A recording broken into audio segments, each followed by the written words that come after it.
Halo semua, perkenalkan saya Torik Ananugraha dari Program Studi Teknik Telekomunikasi Institut Teknologi Sumatera. Pada kesempatan kali ini, saya akan menjelaskan mengenai materi sistem komunikasi terutama modulasi. Modulasi itu sendiri adalah proses penumpangan sinyal informasi terhadap sinyal pembawa di mana nantinya parameter sinyal pembawa itu yang akan diubah-ubah. Yang dimaksudkan di sini adalah ketika pengirim mengirimkan sebuah pesan akan diolah dan ditumpangkan oleh sinyal pembawa yang pada akhirnya nanti diterima oleh penerima dengan informasi yang baik. Nah, dalam modulasi ini sendiri ada dua perangkat utama, yaitu modulator dan demodulator. Modulator adalah sebuah proses penumpangan frekuensi sinyal pembawa agar nantinya bisa dikirim penerima melalui media tertentu.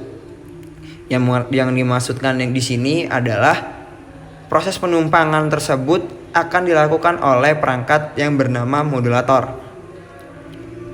Nantinya setelah dilakukan modulator, di situ sudah ada sinyal pesan dan sinyal pembawa sudah ditumpangkan. Disinilah fungsi dari demodulator, yaitu untuk mendapatkan datanya kembali dan membaca data yang diterima oleh pengirim. Nah, di sini tadinya dalam modulator itu ditumpangkan antara sinyal pesan dan sinyal pembawa. Dalam modulator itu akan memecah dan mendapatkan kembali data dari yang dikirim oleh pengirim. Perangkat itu biasa juga disebut adalah modem, modulator, demodulator. Nah, singkatnya, modulasi itu dapat dibedakan dalam beberapa jenis. Ada 3 jenis. Yang pertama, amplitude modulation, yang dimana mengubah-ubah amplitude sinyal pembawa yang nantinya berbanding lurus dengan amplitude sinyal pemodulasi. Lalu selanjutnya, frekuensi modulation, yaitu mengubah frekuensi sinyal pembawa yang nantinya frekuensi sinyal pembawa ini akan berbanding lurus juga dengan amplitude sinyal pemodulasi, ataupun modulasi fasa, yang dimana mengubah-ubah fasa sinyal pembawa. Sama dengan yang lain, nantinya akan berbanding lurus dengan amplitude sinyal pemodulasi. Nah, apa sih tujuan dari modulasi? Tujuannya adalah memindahkan posisi spektrum sinyal data dari pita spektrum rendah atau yang biasa kita sebut juga sebagai baseband ke spektrum yang lebih jauh adalah bandpass. Nah, kegunaannya supaya proses pengiriman data ataupun informasi itu bisa dilakukan secara bersamaan dan yang pasti aman. Nah, cara kerjanya adalah dengan karakteristik sinyal pembawa itu berfrekuensi tinggi seirama dengan sinyal data yang berfrekuensi rendah. Nah, pada kesempatan ini saya akan menjelaskan lebih spesifik, yaitu mengenai modulasi amplitudo.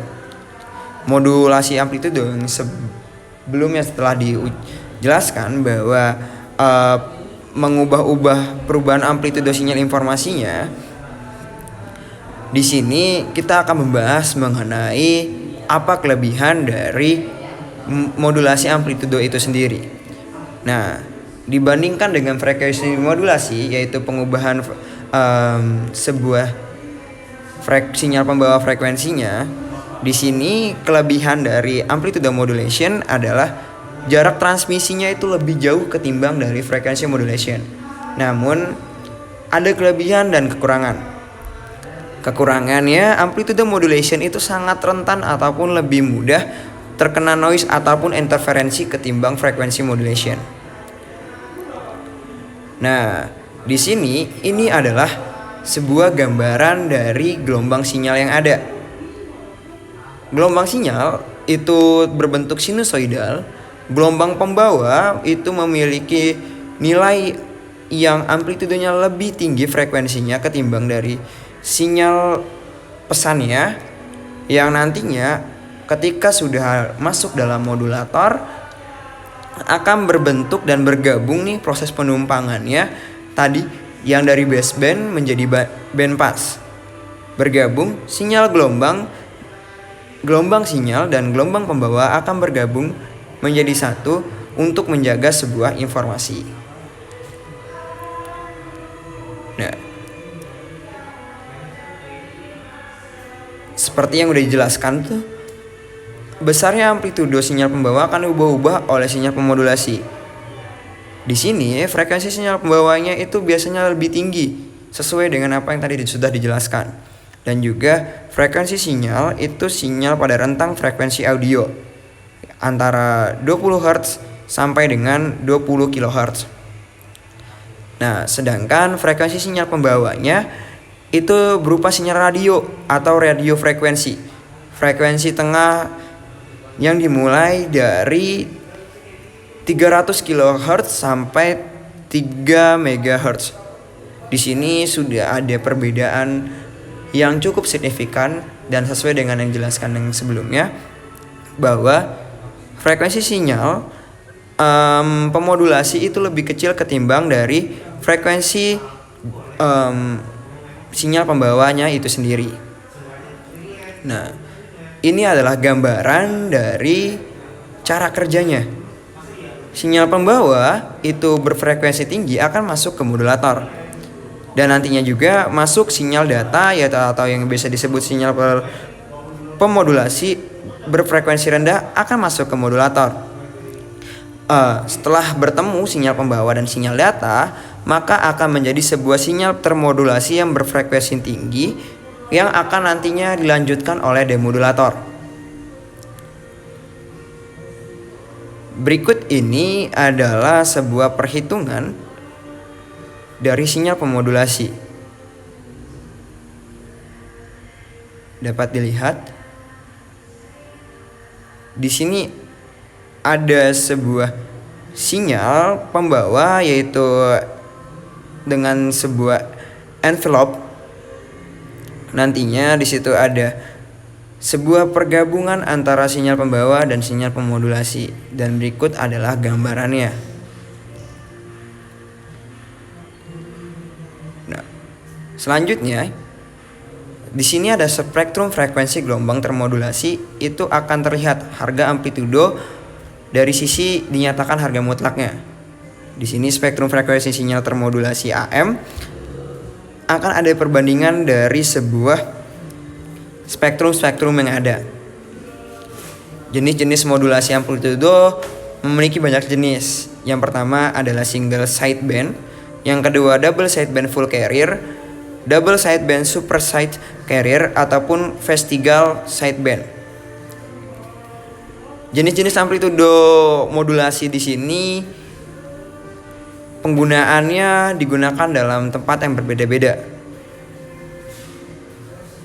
Nah, yang sering digunakan itu sering kita lihat adalah industri televisi komersial, yang dimana transmisi dan penerimaan sinyal videonya itu melakukan vestigial sideband.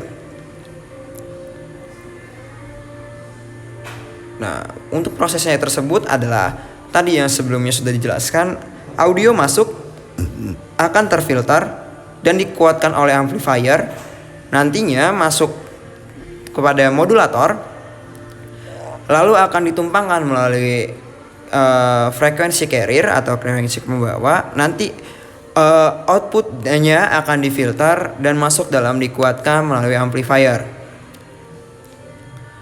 Tadi sudah dibungkus ataupun ditumpangkan sinyal pesan dengan sinyal carrier, maka disinilah peranan demodulasi, yaitu seperti yang dijelaskan di awal sebelumnya, bahwa proses demodulasi sendiri memerlukan alat-alat yang tidak linear ataupun berubah-ubah, atau yang biasa kita sebut adalah dioda. Penswitchan penggantian linear, karena rangkaian tak linear yang dipergunakan pada dasarnya sama dengan detail-detail operasi detektor itu sendiri. Di sini dalam demodulasi itu akan diterima melewati jaringan kirim dan jaringan terima. Gelombang mempunyai gelombang yang disebabkan arus elektris yang biasanya lemah, lalu diperkuat amplifier, dan amplifier itu biasanya digunakan adalah transistor.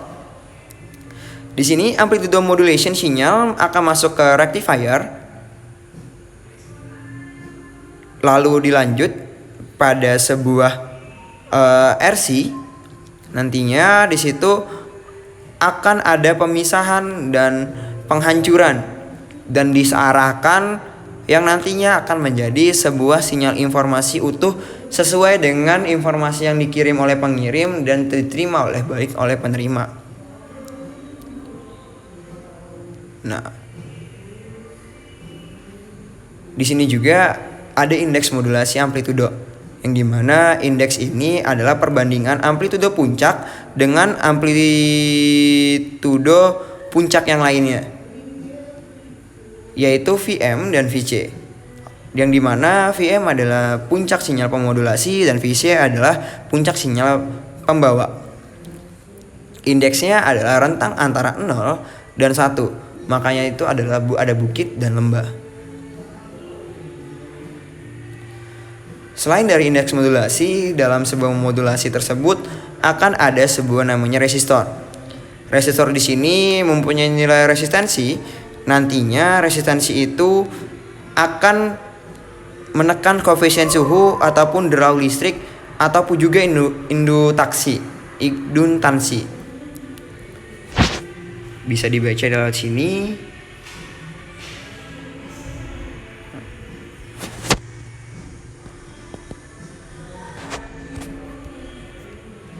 Agar nantinya kebutuhan arus rangkaian tidak terbakar atau yang bisa kita sebut juga berlebihan, dan disinilah sebagai resistor hambatan agar nantinya sesuai dengan sebuah rangkaiannya. Dari resistor, ini adalah bentuk resistor, akan masuk dengan juga sebuah namanya kapasitor. Biasanya kapasitor untuk menyimpan muatan listrik, namun kapasitor juga dapat berguna untuk yang dijelaskan tadi sebelumnya, yaitu sebagai penguat atau sebagai amplifier.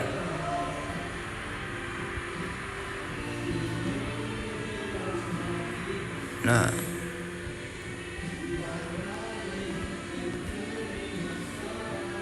mohon maaf salah dalam penjelasan. Untuk mengenai sebuah switching tadi, transistor akan menjadi sebagai penguat dan kapasitor tetap sebagai penyimpan muatan listrik. Di sini transistor akan memutus atau menyambung switching stabilitas tegangan yang berfungsi seperti kran listrik, di mana nanti arus inputnya BJT ataupun tegangan FET-nya dapat memungkinkan untuk bisa tetap dihidup matikan. Nah, transistor itu sendiri biasanya terbagi menjadi 3 terminal: basis, emitor, dan kolektor. Dasarnya fungsinya itu akan mengatur jumlah aliran arus listrik untuk cara kerja semikonduktor.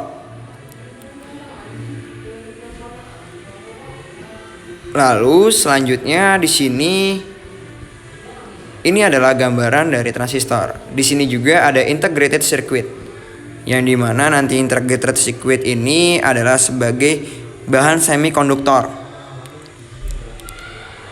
Nah, komponen integrated circuit atau biasa dibilang IC itu tergantung fungsinya, tergantung dari komponen penyusunnya. IC juga dapat disebut IC linear ataupun IC digital. Inilah bentuk IC. Fungsi-fungsi IC itu sendiri bisa sebagai penguat daya, penguat operasional, penguat sinyal mikro, penguat RF dan IF, multiplier, voltage komparator, regulator tegangan, dan penerima frekuensi radio. Dan masih banyak lagi yang digunakan untuk menyusun untuk melakukan modulasi amplitudo, seperti induktor, yaitu sebagai menyimpan energi agar arus listriknya melintasinya itu aman, yang ditentukan oleh sebuah induktansi. Nanti induktor ini akan memproses sinyal. Induktor biasanya juga berpasangan dengan kondensator dan komponen lain yang berbentuk sirkuit tertala. inilah bentuk induktor. Termasuk trafo ataupun juga untuk menghitung adalah osiloskop mini. Osiloskop di sini adalah memproyeksikan sinyal listrik serta frekuensi menjadi bentuk gambar ataupun grafik yang lebih mudah dan dibaca ataupun juga dipelajari. Maka dari situ hal ini yang saya jelaskan sesuai dengan praktikum pada sistem komunikasi di praktikum pertama. Rangkaian itu disusun sedemikian rupa dan nantinya akan bisa dilihat grafiknya. Grafik tersebut untuk cara kerja alat pada aslinya itu akan ditampilkan melalui osiloskop. Baik, mungkin itu saja yang bisa saya jelaskan dan dapat saya paparkan mengenai materi sistem komunikasi terutama modulasi amplitudo. Terima kasih atas kesempatannya dan mohon maaf apabila ada kesalahan kata. Saya tutup. Selamat beristirahat, sampai jumpa kembali.